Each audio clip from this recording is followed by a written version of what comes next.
What's up, guys? CryptoSavy here. I hope everyone's having a wonderful day. We're going to take a look at Bitcoin, Litecoin, Ethereum, and we're going to take a look at the Dow Jones with the current economic situation going on. We're going to talk about that a little bit, talk about my confidence in it, where I think it might be headed. I know a lot of people are talking about this great recovery and it's just going to recover from here. I don't believe that's the case. Stick around. We'll talk about it. And don't forget, we have a free Discord group in the description below the video, and let's get into it.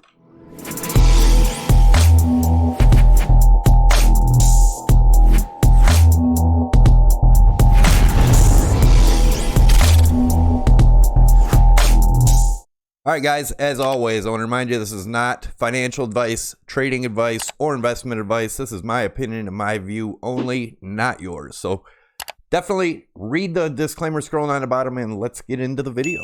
So looking at the news headlines to get a feel for the sentiment, these three factors show Bitcoin has further to fall after hitting the new lows. Network of fake Bitcoin, that one doesn't really apply. Can Bitcoin rally next week? Skeptical analyst throws light on the situation. Bitcoin will move if US creates a digital dollar. Investors regain confidence in Bitcoin amid price. Bitcoin price decline prompts U.S. mining firm to shut down. Institutions seem strangely absent during recent Bitcoin. So it is seeming more bearish in the news, which is usually bullish for the price action, but we'll talk about that.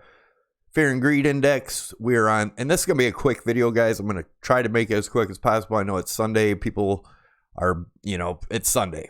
I try not to take too much of your time up. But the fear and greed index, we are at 12. We are up 4 points from yesterday. Still in the extreme fear, although the extreme fear is orange instead of red.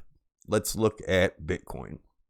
So looking at the monthly, still same deal here. That monthly candle actually looks kind of bullish, but overall, I don't think it looks very bullish in the big picture right now. The 55 EMA is lying around the 4730 range in the monthly. Let's look at before I begin, this is my wife's webpage, inkyourimage.com. There is a link to it down below in the description. Check it out. She's got a lot of cool stuff in there. You could put anything on any of this stuff you want. It doesn't have to be just what you see. It could be family pictures or whatever. It is quality stuff. So check it out. It's a great way to help support the channel. There's also some stuff that's not listed. You just hit her up in the contact, like long sleeve tees, hoodies, socks, keychains, all kinds of different stuff. But makes an awesome gift, somewhere to shop for different stuff. Let's look at the weekly. All right, so Bitcoin on the weekly. As you guys know, I have this low down here as a possibility. Not saying it's going there, guys. Calm down. But 2574 would be the retest of this trend line down at the very bottom, which I do think is a possibility. Today's close is going to mean a lot, because if we close down in this area and don't get a run up, most likely our 21 EMA is going to cross our 55 EMA right here. So that's going to be pretty damn bearish, guys, in my opinion. We do still have the 200 EMA down here around the 5350 range, and we'll look at that also in the daily. But before we do, I want to look at the RSI. We've been talking about this red support and resistance line for months now. And back in 2014, we capitulated below it, broke back above it 15, tested it for support, got support, and had our bull run all the way up to 2017. 2018, capitulated below it, broke back above in 19, retested for support, got support. Now we are below it. As you can see, if we close below this, guys, I think it's pretty bearish. I think we're going to be seeing the lower lows. But let's take a look at the more immediate price action and see what's going on. If you guys have been watching my videos, we have been expecting all these moves. And if you are new here, definitely subscribe to the channel. I do daily updates every single day. Make sure you tick the notification bell to get you notified when I post new videos. I also do live streams when I can. For some reason, my videos are taking longer to upload, and when I try to live stream, it's like the internet's not working right. So I've been trying to live stream. I may try again tonight. Hopefully it'll work. But let's look at where we're at. We were looking at this rising wedge here, which we broke out of. The measured move of that break is by measuring just the wedge. The widest point of the wedge here to where we broke down is around the $4,200 range. Let me see. Yeah, right in that area, 42, 41.50, somewhere in this area. We'll keep up on it, but that would also line up with this long-term trend line here, so it is a possibility. But keep in mind, looking at this as a flag pull and this being a bear flag, this could be the measured move also. Right around that 25.50, 25.70 range, which we were looking at in the weekly. It all lines up pretty well. That is a possibility, guys. Like I said, I'm not saying it's going to happen. Make sure you subscribe. We will keep up on this and continue to figure out where we're headed. We did break through our 64 support, which also broke us down out of this wedge. There is a possibility we could still have a run up before our drop, although I think it's less likely. But if we're able to break above 64 and close a 4-hour above that, then we could possibly rally back up. But the next support I see down here is around the 5,400 range, which is the 0.236 fib retracement. So that is what I'm looking at. Let's look at this real quick. I'm going to throw a fib on here. From this swing low to this swing high. Yeah, that lines up at the 0.5 fib too. So that would be some good confluence that we would probably get a bounce here. It would also line up with this trend line here, which we've broke back inside. But ultimately, if that 53 doesn't hold or 54 doesn't hold, I'd be looking for the 42. And if that doesn't hold, obviously 25.70. Let's look at the EMAs here too. The EMAs are looking pretty bearish in the daily. Let's look at our RSI. And we've been talking about this for a while. If I move this over, I've drew this in there quite some time, way back in here, that we could be looking at inverse head and shoulders here.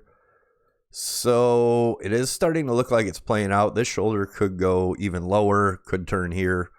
But it is working out that the bottom of that shoulder might be this $5,400 range. We will keep an eye on that. And if that's the case, we might get another run up to $7,200, possibly even the $8,000 area. But let's take a look at the 4-hour. Like I said, well, the 4-hour EMAs are super bearish. Our 21 EMA has crossed our 55. That's pretty ugly, guys. Although there's not too awfully far to go on the RSI, but people think that when it gets oversold, it's time to buy. That's not the case. The RSI can rise while the price just remains and then do another drop. So keep that in mind. Learn your bearish and bullish divergence and your hidden and regular divergence. Sorry, my phone's going off like crazy. But anyways, yeah, I'm looking for this 54 area, guys. At least if that doesn't hold, then the $4,200 range is what I'm looking at. In the 4-hour, it does look like if we looked at the RSI, most likely if we get down to this 5,400 area, we'd probably do some sideways movement, let the RSI reset, and then continue the drop if we are going to drop below that 54. Litecoin, same type deal, guys. Let's look at the RSI real quick. As you guys know, we were watching this rising channel, which we have fallen out of, bearish. Now, if we were to get a run up and retest the bottom of this wedge that we broke out of, we could see this 41.26 area.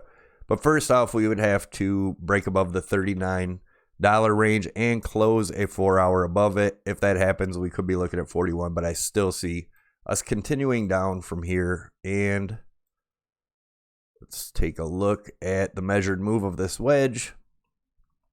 Gets us all the way down to around the right around the $22 to $23 range.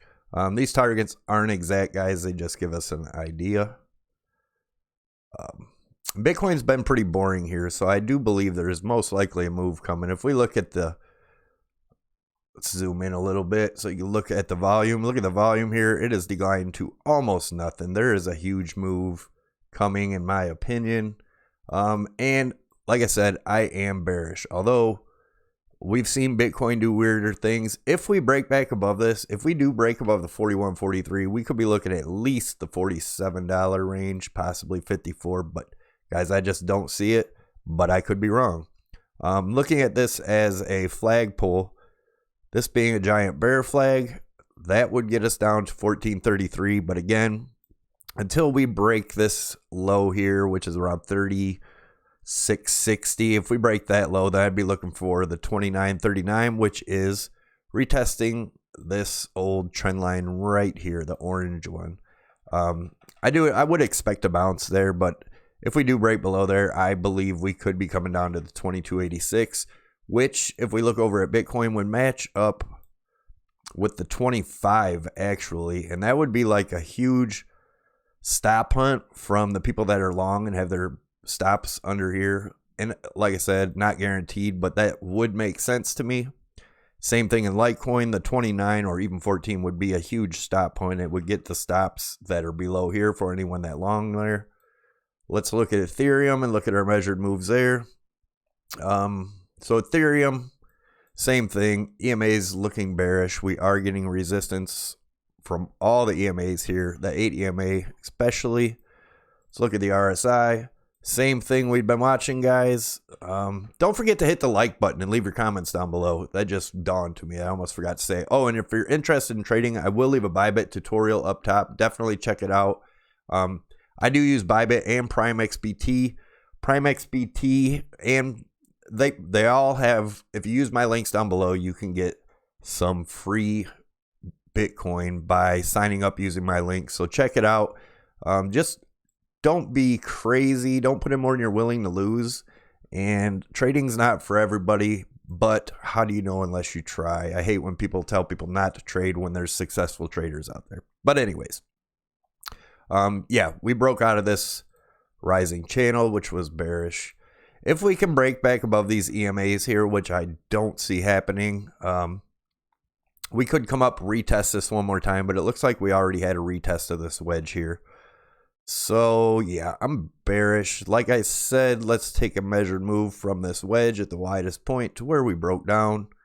That would get us around the 72.48, which also, again, lines up with this long-term trend line here. We do have another long-term trend line, the yellow one off these two bottom wicks here. And that would line up with measuring this as a flagpole. This is a bear flag down to the $27 to $28 range. But yeah, guys, I'm still bearish overall here. I mean, in the smaller time frames, we could get some bouncing around up and down here. But, you know, within the next week or so, I would say we most likely, and I do updates every day. So if it changes, if we break the 137 and close a 4 hour above it, that's going to change my assumption for what's going on. But as of right now, I am still bearish in Bitcoin, Litecoin, and Ethereum. Let's take a look at the Dow real quick. If you guys have been watching my videos, we have been watching the Dow closely. It does look like we are in a falling broadening wedge here in the RSI, which we could get one more push up. But guys, no matter what, I think we are headed down to at least the 16.8. Even if, I mean, we could run up as high in the Dow, and I think all it is a sucker's rally. They're going to take some more of your money. They're going to talk about it on the news. Tell you the markets are making a comeback, guys. The markets are not making a comeback. I don't see this coming back anytime soon. Possibly a year or longer, most likely longer. But if we did come up, we're going to have major resistance at the 23.4, right in that area, 23.5. I honestly don't think we get above that. That was a huge support that we broke down from, and that is where we get our measured move to the 16.8. Right in that area, 16.8, 16.9. If that doesn't hold, the next measured move would be looking at this as a megaphone, and we have already broken it. We're back up in it, but once it's broken, I believe it's going to continue. If this 16.8 to 16.9 don't hold out, guys, we're looking at 91.62, somewhere in that range. But again, if we zoom in here, and this is the daily chart, like I said, this is a falling broadening wedge. If we are able to pop up past this on Monday, even Tuesday, you know, I see us, we could possibly go as high as the golden pocket zone here, around the 25,000 to 25,500. I don't think that's going to happen, but it could. Either way, we could go as high as the 0.786 retracement here at about 27.2. But no matter what, guys, I don't think we're going to see a new all-time high anytime soon in traditional markets, guys. with everything going on, they can say anything they want. No matter what they say, be careful, because this shit is not going to just pop back and everything go back to normal. It's not going to happen, guys. Don't get sucked into that shit. Period. I don't know. Hope you guys enjoyed the video. A lot of shit going on. It's a crazy world we live in right now. I hope everyone's safe and doing good, but don't forget to click the CryptoSavy logo above my head to get you subscribed to the channel. Tick the notification bell to get you notified when I post new videos. Smash those likes. Leave your comments down below. Let me know what you think. Do you think traditional markets are going to recover? Do you think they're going to continue crashing? Do you think Bitcoin's going to follow? Do you think Bitcoin is going to pull off on its own? Let me know what you guys think in the comments below. Thanks a lot, and I'm out.